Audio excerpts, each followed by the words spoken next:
किलकारी दरभंगा प्रस्तुत करती है धिया पुता। नमस्कार, स्वागत है आप सभी मित्रों का आपके प्रिय कार्यक्रम धिया पुता में। मैं हूँ आपकी दोस्त संध्या और मैं हूँ आपकी साथी नेहा। तो चलिए आज के अंक से कर लेते हैं परिचय। हाँ, आज के अंक में जमेगी बैठक दलान पर, जहाँ सुनेंगे कविता, कहानी, गीत, चुटकुले और होगी ढेर मस्ती। आज कथा लोग में सुनेंगे सागर भैया से लोक कथा और फिर सुनेंगे हवा बसात, जिसमें पता चलेगा पिछले अंक के प्रश्न का उत्तर और सबसे पहले सही जवाब देने वाले 5 साथियों के नाम। हाँ, तो करते हैं आज के अंक का आगाज और चलते हैं दलान पर।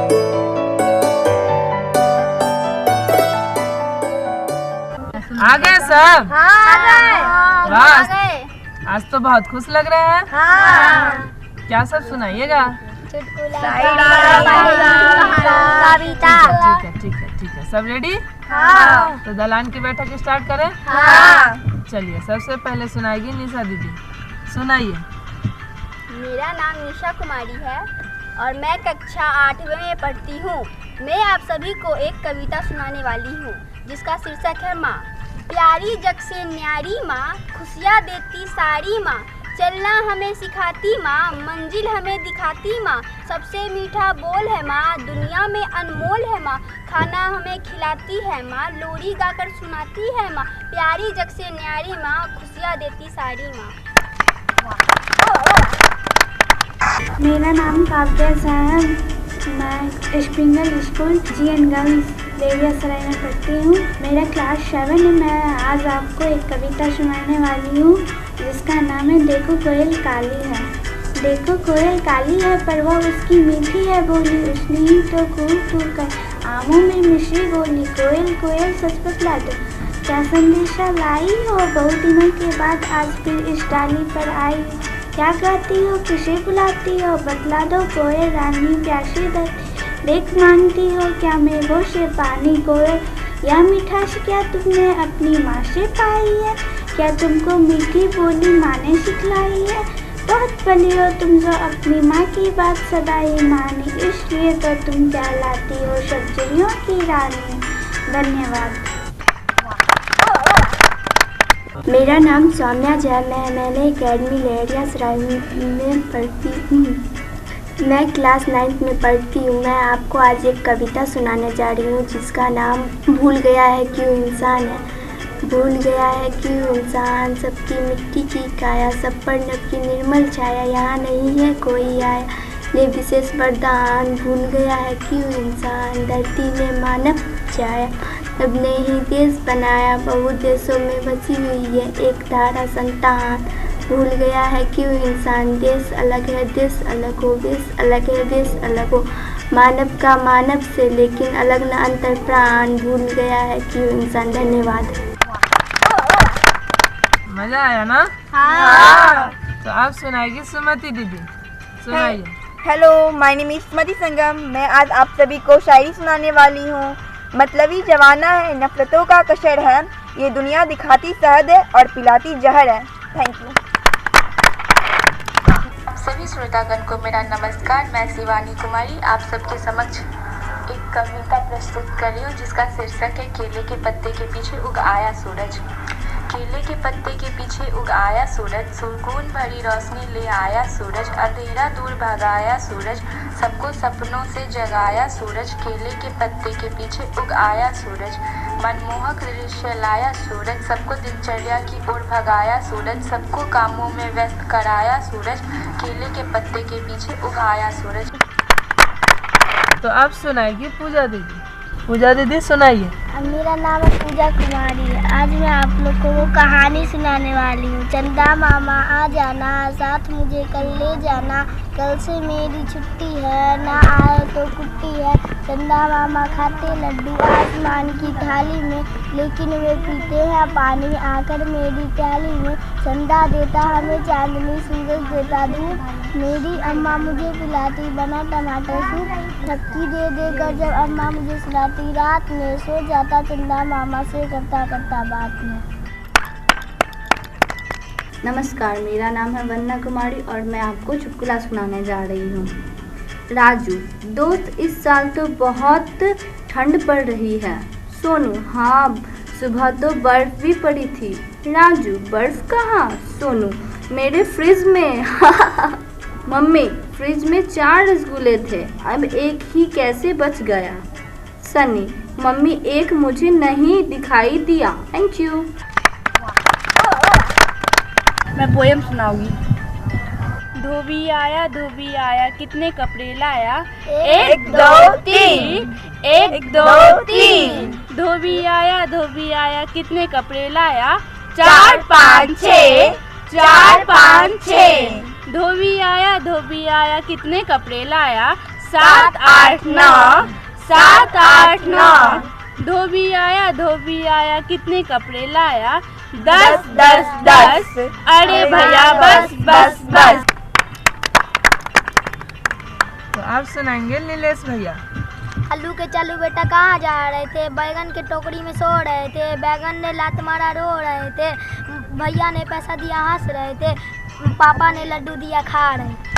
Thank you. मजा आया सबको? हाँ। वाह, तो फिर मिलते हैं अगले बैठक में। टाटा।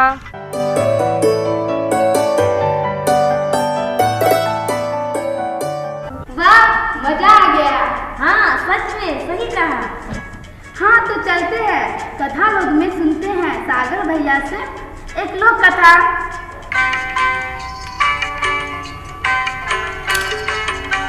कहानियों की दुनिया में आपका स्वागत है।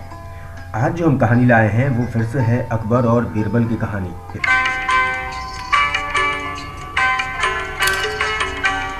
बीरबल की सूझबूझ की बात तो आप सब जानते हैं। हमेशा वो बादशाह अकबर को अपनी बुद्धिमानी से चकित कर दिया करते थे। एक बार की बात है, नगर का कोतवाल एक व्यक्ति को पकड़कर दरबार में लाया। बादशाह के सामने पेश कर अपराध सुनाते हुए बोला, हुजूर आला, यह आदमी बहुत मनहूस है। इसकी वजह से नगर के लोगों को बड़ी तकलीफें होती हैं। सैकड़ों लोगों की शिकायत आ चुकी है। एक की शिकायत है कि अपनी बेटी की सगाई लेकर जा रहा था, सुबह सुबह इसकी सूरत देख ली, सगाई टूट गई। दूसरे की शिकायत है कि शिकार को जा रहा था, शिकार पर निकलते ही इसकी शक्ल देख ली, शिकार तो दूर रहा, घोड़े से गिरकर टांगे तोड़वा बैठा। तीसरे की शिकायत है कि उसने इसकी शक्ल देखी तो लड़का ही मर गया। और चौथे की शिकायत रखता इससे पहले ही बादशाह ने हाथ उठाकर कहा, बस बस, अब इस व्यक्ति को भी कुछ कहने का मौका दिया जाए। बादशाह ने लाए गए व्यक्ति से कहा, बोलो, तुम्हें अपनी सफाई में कुछ कहना है? बंदा परवर, लोग ऐसा कहते हैं इसलिए मैं अपनी सफाई में क्या कहूँ? दरबारियों में से एक ने कहा, ऐसे मनहूस व्यक्ति को देश से निकाला दे दिया जाए, वरना इसकी मनहूसियत का साया पड़ने से जनता को आए दिन तकलीफें भोगनी पड़ेंगी। बीरबल खामोश बैठे उचित अवसर की प्रतीक्षा कर रहे थे। बादशाह भी ऐसे अंधविश्वास से भरी बात को स्वीकार करने को तैयार न थे, मगर शिकायतों पर भी ध्यान देना आवश्यक था। तो उन्होंने कहा, ठीक है, मैं स्वयं आजमाऊंगा, उसके बाद कोई निर्णय करूंगा। यह कहकर मनहूस व्यक्ति को उस रात बादशाह के महल में ठहरा दिया गया। अगले दिन सुबह उठते ही सबसे पहले उसका मुंह देखने गए। मनहूस को जगाकर उसका मुंह देखा।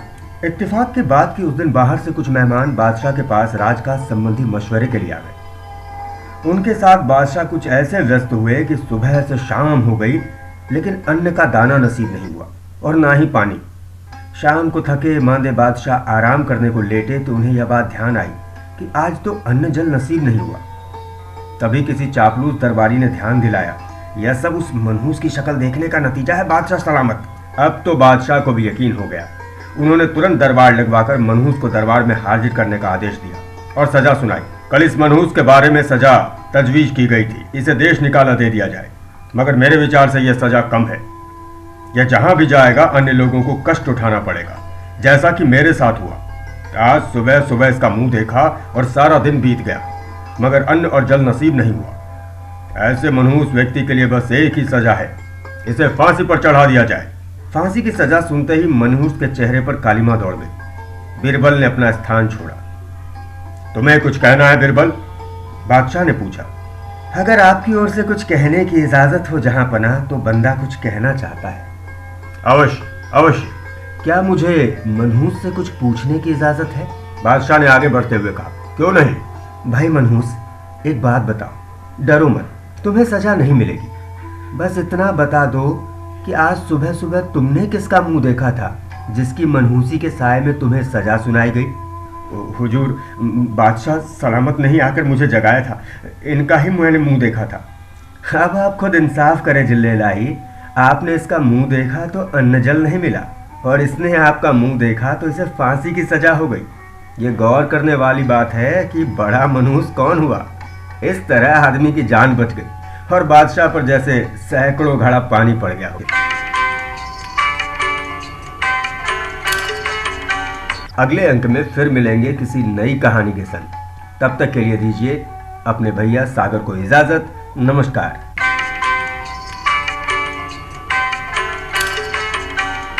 कहानी सुन के तो मजा आ गया। हाँ, इस कहानी के लिए सागर भैया को बहुत धन्यवाद। हाँ, तो अब मैं चली हवा का साथ लगाने।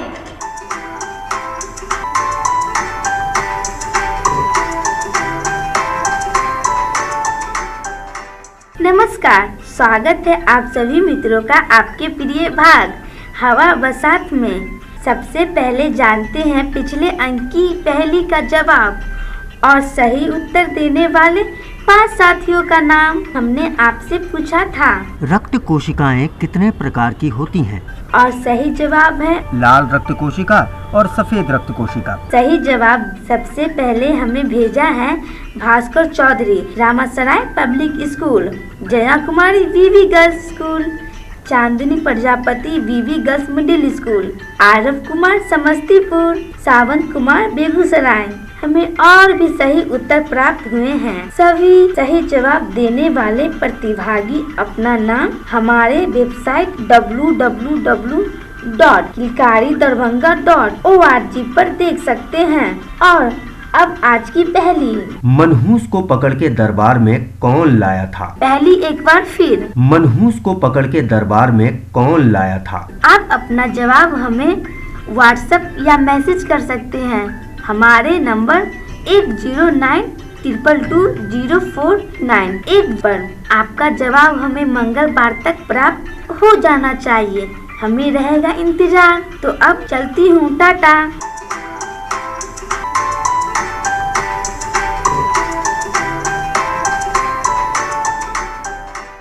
आप जरूर भेजिए अपना जवाब, हमें रहेगा इंतजार। साथ ही आप भेज सकते हैं अपनी कविता, कहानी, गीत, चुटकुले और पहेलियों को रिकॉर्ड करके, जिन्हें हम अपने कार्यक्रम में शामिल करेंगे। और अब जानते हैं किलकारी से जुड़ने का तरीका। किलकारी दरभंगा दिनांक 25 मार्च को आयोजित कर रही है कला मेला। 8 से 16 वर्ष का कोई भी बच्चा इसमें भाग ले सकता है। हस्तकला, चित्रकला, मिथिला चित्रकला के संग अन्य चाक्षुष कला की प्रदर्शनी एवं नृत्य, संगीत व नाटक की प्रस्तुति के लिए आप सादर आमंत्रित हैं। विशेषकर दरभंगा, मधुबनी व समस्तीपुर के बच्चे भाग ले सकते हैं। अधिक जानकारी के लिए 8092220498 पर कॉल करें। अब है विदा लेने की बारी। इस वादे के संग अगले अंक में फिर मिलेंगे नए उत्साह के संग। तो दीजिए हमें आज्ञा। नमस्कार, टाटा। प्रस्तुति किलकारी दरभंगा, प्रसारण आकाशवाणी दरभंगा। किलकारी के हम आबै छै हमरा कलाकारी, गायन वादन नृत्य करै छी, अभिनय के रस से हो चुकै छी।